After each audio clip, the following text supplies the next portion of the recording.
Channel Gregor alias Tuka's murder. Channel Gregor alias Tuka has become famous nationwide due to the continuous gang war in Chicago. Numerous rappers have dissed him in their songs, and King Von wasn't left behind in the track. For a fact, Von was caught. This is the last stop. Tuka was among the first teens killed in the Chicago gang war in 2011. Leading up to the horrific Tuka shooting started on an apparently normal evening in Chicago's Woodlawn district. It was January 12, 2011, and the clock was approaching 6:45 p.m. Tuka wasn't alone that evening and was accompanied by two friends waiting for the westbound 63rd Street bus. Chanel Gregory, 15, found himself at a bus stop on the 500 block of East 63rd Street. Little did he know this would be the last place he would ever stand. Tuka was not alone and was accompanied by two friends. While waiting, a man approached them. He seemed harmless. March 28, 2014, tragedy struck. The tragic day began like any other day in Chicago, but for Lil Mark, this day would end in misery at about 1:27 p.m. Lil Mark was waiting at a bus stop in the 300 block of East 51st Street. It was here in broad daylight that he was gunned down, leaving behind his pregnant girlfriend, King Val, and NBA YoungBoy's girlfriend. Affair. Before his tragic passing, King Val was involved in a beef with NBA YoungBoy and took to the booth to reveal that he had slept with his girl in the track All These NS on RS.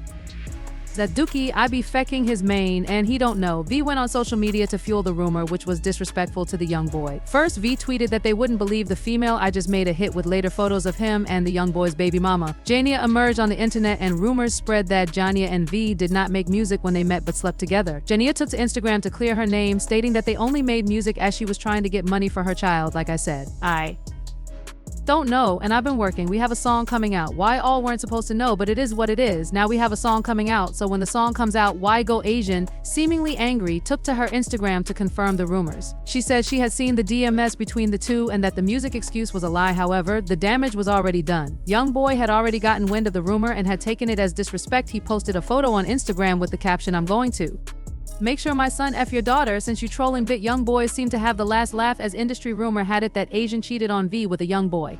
One of the best pieces of evidence was when the young boy messaged his producer using Asian's IG account. This was only 2 days before Von's tragic passing. The young boy would have the last laugh because on January 14, 2022, he broke the internet after releasing his song Bring the Hook. In the song, he dissed the late King Val and his entire gang, all block, in the songs. Lyrics: NBA YoungBoy makes fun of King Von's death. This is that Squid Game. O Block Pack got rolled up, murder is what they told us. Atlanta boy got folded up. Luckily, this diss track didn't spark another gang war. Troy's murder. For a long time, V and his best friend Troy lived by the gun and killed multiple ops. Their time was bound to come. While both are now dead, T-Roy was shot and killed first, and King Von gave him shoutouts in his music in the track All These Niggas. Von RS, look how you feel for real, my best friend. He got killed on Valentine's Day in 2017. T-Roy was out doing what he loved the most, catching ops lacking and spraying them with bullets.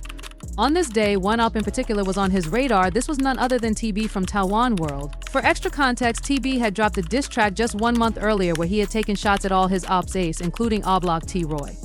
As fearless as he always was, went to search for TB in the 2000 block of East 71st Street in the South Shore neighborhood, where TB was known to frequent the area a lot, and T-Roy was hoping to use the element of surprise to finish him off as Troy and his friends strolled through the streets.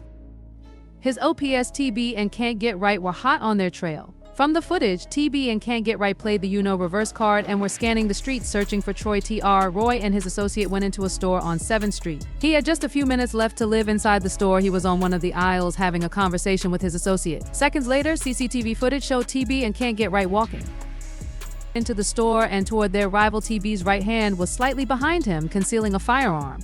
It was unlike T-Roy to get caught lacking. He must have thought that it was a verbal confrontation that would maybe end up in fists, since if TB wanted to gun him down, he could have waited for him to walk outside, as most hits often happen. Or TB would have straight up shot him the moment he walked in. However, he walked towards him as if he wanted to talk.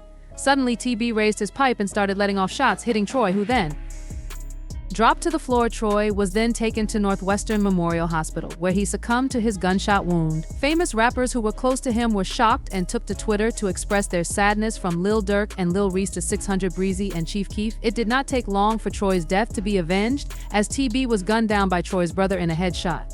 King Aka HK. The cycle of violence would continue, as HK was also later killed by Huawei and other Tuli members. FBG Wookie hides from V Wookie, and V often got into it on X one time. Wookie tweeted King Von, "You were scared to walk in the store. You looked me in my eye." V replied saying, "LOLL. Wanna be, you I all locked the door when I tried to come back in, and you got up and went behind your guys." The two were talking about a time when V ran into Wookie at a store on 63rd Street. Rumor has it that Wookie saw V and ran into the store to hide from his eye.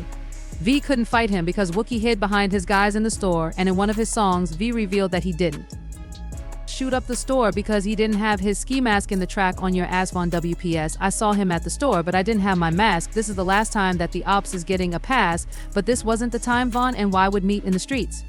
One time they threw hands. I interviewed somebody and they were telling me about a time when you and V got in a fight in front of Oak.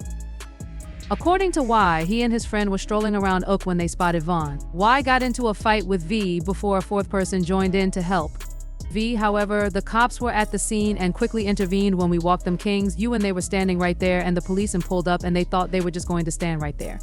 We got the whoop in their ass. Me and him got the fight in, and then some other mother came and jumped in and the police came and broke the fight up. We all got up better there. However, King Vaughn had a different version of events. According to him, he beat up Wozy. Hey, I tell Y beat his ass one day. I tell that he too do even remember I punched his up FBG Duck's murder. FBG Duck was shot and killed at Michigan Avenue and East Oak Street in the Gold Coast area of Chicago on the 4th of August 2020. 1 month later, King Von released the track GTA, dissing FBG Duck in the track Von Rap. He made a diss and now he's a ghost and it happened fast. We need to toast. FBG Duck's murder was caught on camera and the details were horrifying. CCTV footage showed a black car stop in front of a store and armed men jump out and immediately start letting off shots as Duck tries to escape in vain.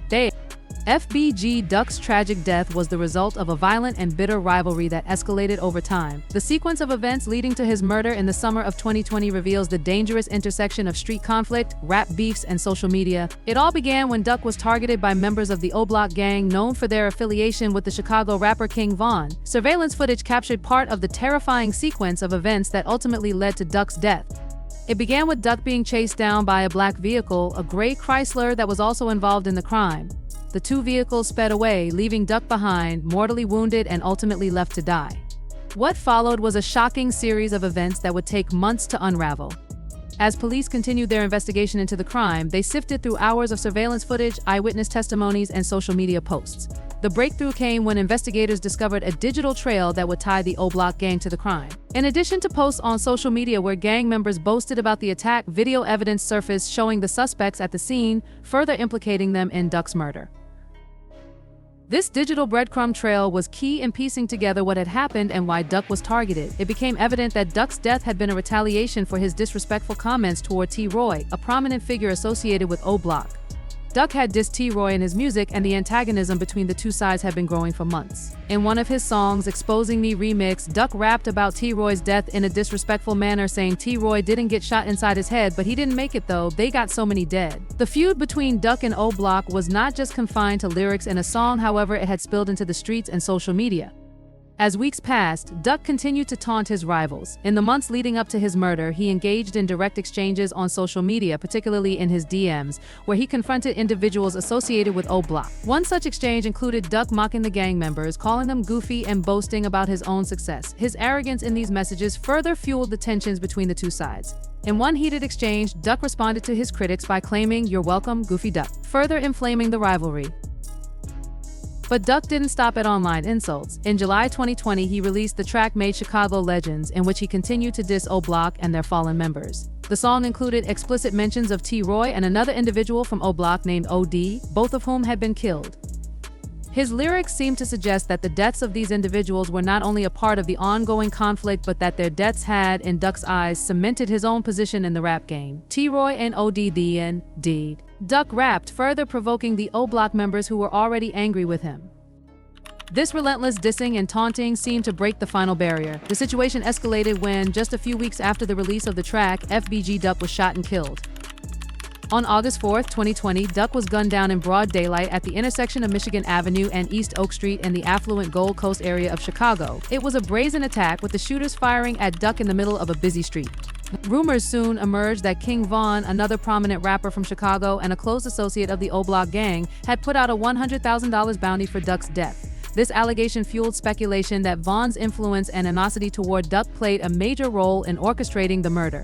However, prior to Duck's death, another tragedy had already shaken the FBG crew. FBG Brick, Duck's brother, was also murdered in a separate shooting. This loss, combined with Duck's public insults and diss tracks, only heightened the violence between the two factions.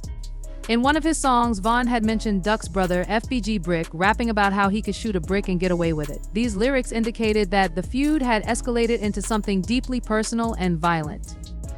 In the end, FBG Duck's death was a tragic culmination of years of animosity and violent exchanges between rival factions in Chicago's drill music scene. The investigation, which combined surveillance footage, social media posts, and witness statements, revealed just how deeply entrenched these rivalries were in the fabric of street culture and rap music. FBG Duck's death, like many before it, was a devastating reminder of how the world of music and the violence of the streets can collide in deadly ways. They caught that brick and hit him in his on July 17, 2017. FBG Brick and his cousin and Kobe Mack were in the Woodlawn neighborhood when a car pulled up looking for FBG Duck, but left after they couldn't find him, so they were standing out there, and this block was full of people. And the story that I'm hearing was a car pulled up and asked for Duck, like, "Yo, Duck out here?" And everybody looking like, "Who is you?" They didn't recognize who was in the car. Later, at around 2:50 p.m., gunfire boomed out. Cops were called to the 6300 block of South St. Lawrence, where they discovered a horrifying scene. Kobe Mack lay in front of a home with a gunshot wound to the head, while FBG Brick was found in the back gangway suffering from gunshot wounds to the back and arm. They instantly shot Kobe, and Brick tried to run and jump a gate and was shot in the back. Both men were pronounced dead at the scene. Key's murder, one of V's fiercest ups, was the infamous female assassin Kekira Barnes alias Key, and when she was killed at 17, V was the main suspect. Years after her murder, Von dissed in the track War With Us, where he was put a pretty up in a more call that dropped dead gorgeous. By the time she passed away, young Key had become a ruthless killer in the streets of Chicago. Key's mom believed that her daughter was a sweet, innocent girl. "I'm just going to miss her presence. She was a very, very beautiful, well-known, lovely girl." The rumor on the street has it that before she died, Key had murdered someone at the young age of 14 and might have been responsible for as many as 20 murders. Rumor had it that she was responsible for the murder of one of O Block's most feared, loved, and respected shooters. Ode Perry's murder rumor had it that the killer had stolen Ode's gun and posted photos brandishing the weapon on social media. It wasn't long before the rumor was attached to none other than Kekira Barnes. She also took to social media to diss Ode Perry, but she would also meet a similar fate as her victims. On April 11th, a hooded gunman shot Barnes in front of a home in the 6400 block of Southeast. Key was hit 9 times in the mouth, neck, and chest before running and collapsing on a neighbor's doorstep and passing out. She later succumbed to her injuries at Northwestern Memorial Hospital. She walked with her brother FBG Buddha and a friend that day, stained with gunshot wounds, but survived. V was arrested in connection with the shooting after eyewitnesses identified him. However, the police could not meet the burden of proof in court, so the charges were rejected because of the lack of solid evidence to convict V years later.